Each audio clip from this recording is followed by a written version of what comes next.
Then స్వామీజీ గారు ఇంకొక issue ఏంటంటే మెయిన్గా చూస్తే చాలామంది సిటీలోని ఇప్పుడు మనం బంజారా హిల్స్ లాంటి చోట జూబ్లీ హిల్స్ లాంటి చూస్తే చాలా కొండల్లో గుట్టల్లో ఇల్లు ఉంటాయి. ఈవెన్ సిటీలో కూడా ఎస్పెషల్ మీకు హైదరాబాద్ తీసుకుంటే చాలు, విజయవాడ తీసుకున్నా, మీకు వైజాగ్ తీసుకున్నా, ఆల్మోస్ట్ కొండల మీద ఆల్మోస్ట్ గుట్టలే కదా, గుట్టలను పగలగొట్టి కొండలు పగలగొట్టి ఇల్లు కట్టిన సందర్భాలు ఉన్నాయి.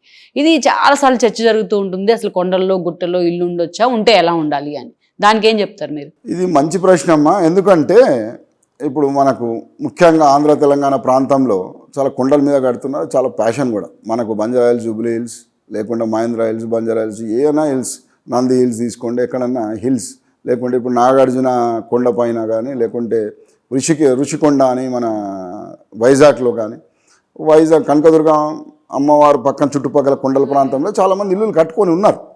కానీ ఒక్కరన్నా దక్షిణం అంటే కొండకి దక్షిణంలో ఇల్లు కట్టుకున్న వాళ్ళు హ్యాపీగా ఉన్నారా అంటే డెఫినెట్గా నో అని చెప్తాను నేను.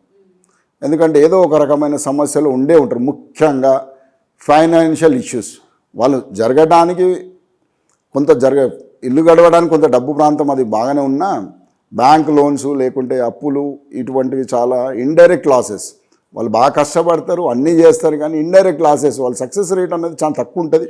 మీరు లేదు ఇంటికి ఆ ఇల్లు కొండకి ఉత్తరం కానీ లేకుంటే తూర్పు కానీ ఇల్లు ఉన్నదనుకోండి, వాళ్ళు ఈజీగా యాక్సెస్ ఉంటే ఈజీగా సంపాదిస్తుంటారు. వాళ్ళని చూసి వీళ్ళు అరే వాడు అక్కడే ఉన్నాడు కదా, నేను ఇక్కడే ఉన్నాను కదా, సంపాదించడంలో ఎందుకు ఇబ్బంది పడుతున్నామని మళ్ళీ అందరూ వాస్తుంటారు. ఆ ఇల్లు మళ్ళీ అక్కడ ఉండే రీలొకేషన్స్ అన్నీ జరుగుతూనే ఉన్నాయి. అంటే కొండకి దక్షిణ ప్రాంతంలో ఉంటే పర్ఫెక్ట్ ఉండదు, మిగతా ప్రాంతాల్లో ఓకే అంటారా? మిగతా తూర్పు కానీ కొండకి తూర్పు కానీ ఉత్తరం ఇల్లు కట్టుకుంటండి. ఎవరినైనా తీసుకోండి, ఎగ్జాంపుల్ చాలా చెప్తాను నేను. పవన్ కళ్యాణ్ ఇంతకుముందు నంది హిల్స్లో ఉండేవారండి.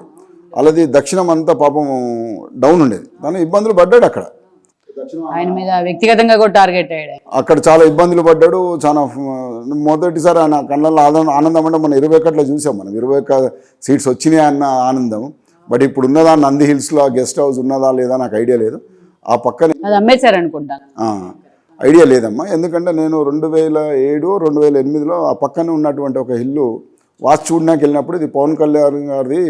అయ్యో ఇబ్బందులు ఉంటాడు కదా, ఆ తర్వాత పేపర్లు చూస్తే చాలా ఇబ్బందులు పడ్డాడు, చూసాం కూడా. అది కంటిన్యూషన్ అయింది తనకి. ఆ విధంగా మీరు ఇప్పుడు ఉత్తరంలో మొన్న వరకు మనం మాట్లాడుకున్నాం.